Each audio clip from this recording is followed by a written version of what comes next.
Tatabányán, Sárberekben járunk, a város egyik legzöldebb lakótelepén, májusban. Történetem kezdete mégis inkább néhány évvel korábbra nyúlik vissza, amikor egy téli madáretető került egy panellakás földszinti ablakába. Cinegék és csúszkák sokaságának lett kedvelt etetője már a legelső évben.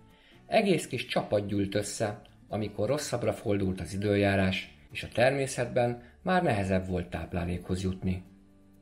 Azonban tavasztól őszig nem igazán volt élet az apró házikóban. Ez idáig. 2019. május 22-ére megváltozott minden. Az apró házikó új funkciót kapott. Növények finom szálaival, mohával és madártollal kibélelt fészek kialakult. Másnapra pedig 5 darab apró, barna foltos tojás került bele. Bár a fészek építése 3-4 napot vett igénybe, ez idáig nem is láttuk az új jövevényeket. A tojásrakás reggelén volt az első találkozás, amikor felhúztuk a redőnyt, és a tojó ilyettében kirepült a fészekből, ám néhány másodperc múlva már ismét az etetőben, a tojásokon üldögélt.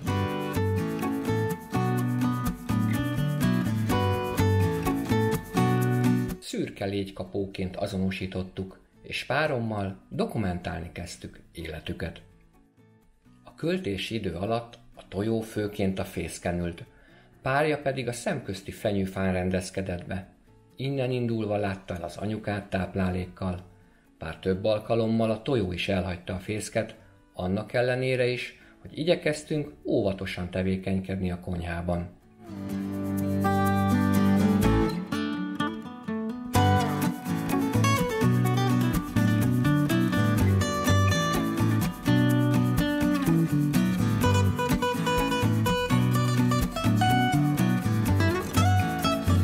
Június 9 és 11 közöttre vártuk, hogy kikeljenek a tojások. Egy napot tévedtünk. Az első nap 3 tojás kelt ki, másnapra pedig mind az 5 fióka napvilágot látott. 5 apró, kissé szőrös, bőrtestű figura aránytalanul nagy csőrrel. Tagadhatatlanul. Ezek bizony madarak. Vakon, benőtt szemhéjakkal jöttek a világra, melyek 1 hét múlva csak július 18-án nyíltak ki. Életük első 2 hetében olyanok, mint egy kisbaba.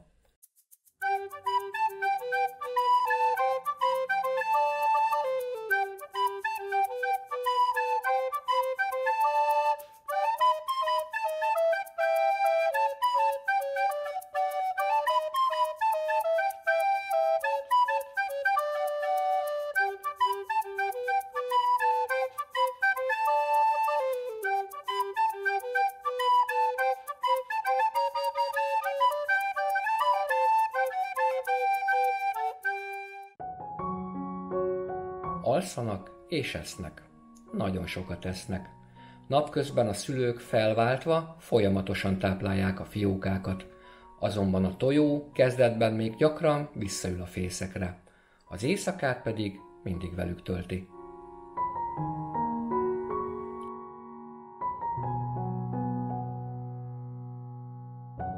Egyébként ezek a parányi fiókák ugyanazt teszik, mint a kifejlett szüleik. Repülő rovarokat, apró bogarakat, darazsat, szúnyogot, legyet.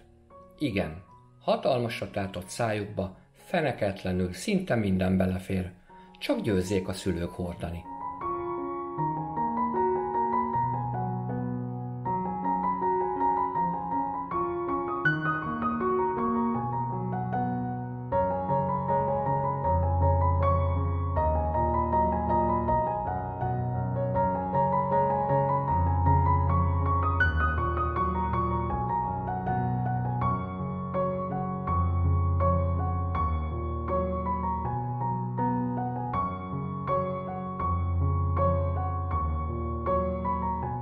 A fiókák csőre kezdetben sárga, de később ugyanúgy, mint szüleinek, feketére változik. Július 20-án már csak a kitátott csőrük belső oldala sárga. Egyre jobban hasonlítanak anyura és apura. 10 nap alatt hatalmasat nőttek. Félő volt, hogy kiesnek a biztonságot jelentő fészekből. Éppen ezért feszítettünk ki egy hálót, hogyha bekövetkezne a baleset, mégse a betonra essenek. Szerencsére aztán erre nem volt szükség, pedig egyre mohóbban táplálkoztak, helyezkedtek a fészekben. Ekkorra már a tojó sem ült rájuk, még éjszakára sem.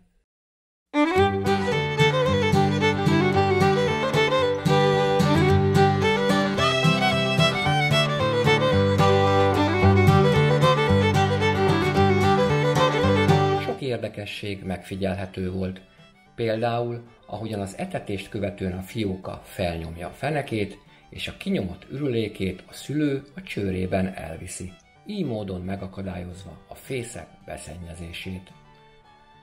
Vagy amikor az izgága, csőrüket nyújtogató fiókák egy szempillantás alatt beájulnak.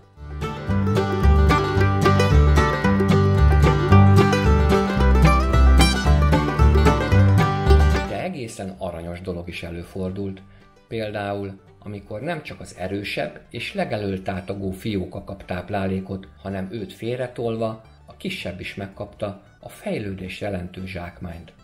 Humánus cselekedet ez az állatvilágban. Ügyes kis madárkák, képesek másodpercig egy helyben lebegni.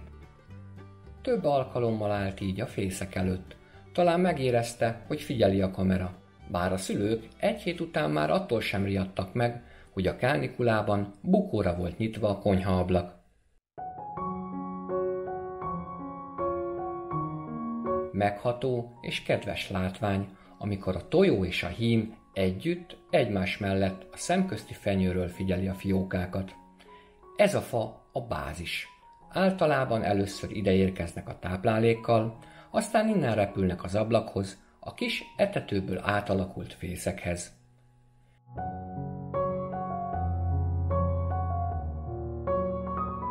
Június 21.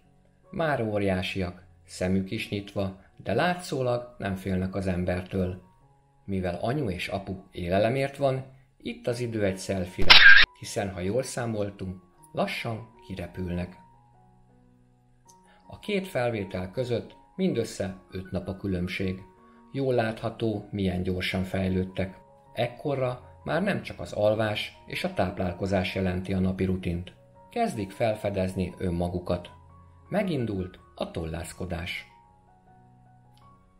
Június 24-én már egészen hajmeresztő műveletek zajlanak a minden bizonnyal teljesen kinőtt fészekben.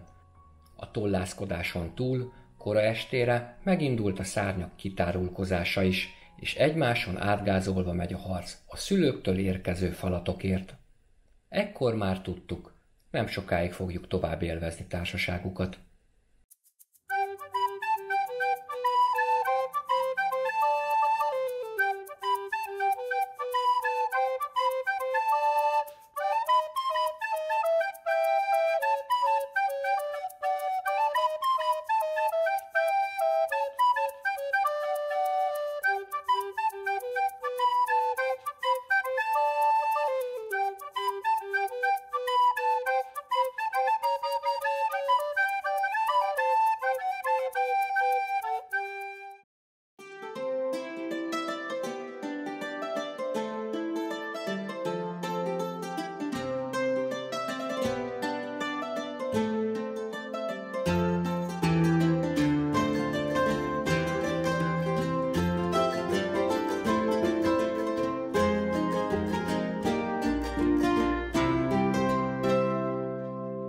Másnap reggel, 25-én csak 4-en vannak. Első dolog, hogy megnézzük a hálót, amely szerencsére üres. Boldogan vesszük tudomásul, hogy az első kirepült. Ami ezután történt, az egészen elképesztő.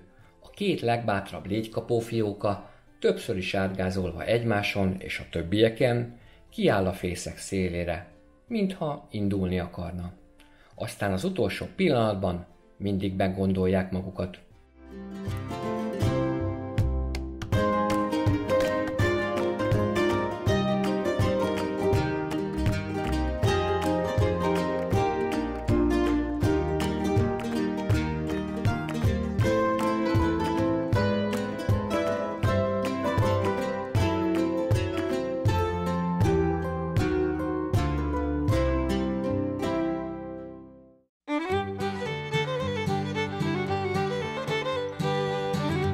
Eközben a szülők még mindig folyamatosan érkeznek a táplálékkal. Aztán egyszer csak a nagy lögdösödésben megtörténik.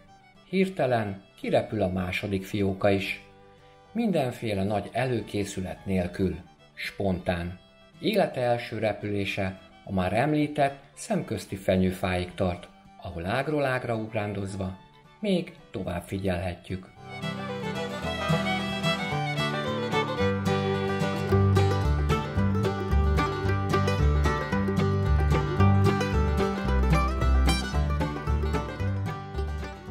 Egyesével aztán a többiek is elhagyták a fészket, és a déli órákra már teljesen üres volt életük bölcsője, a kis etető. Csodálatos volt látni, ahogy az apró, 2 cm-es tojásokból kikelnek, majd rohamléptékben felnőnek és önálló életet kezdenek.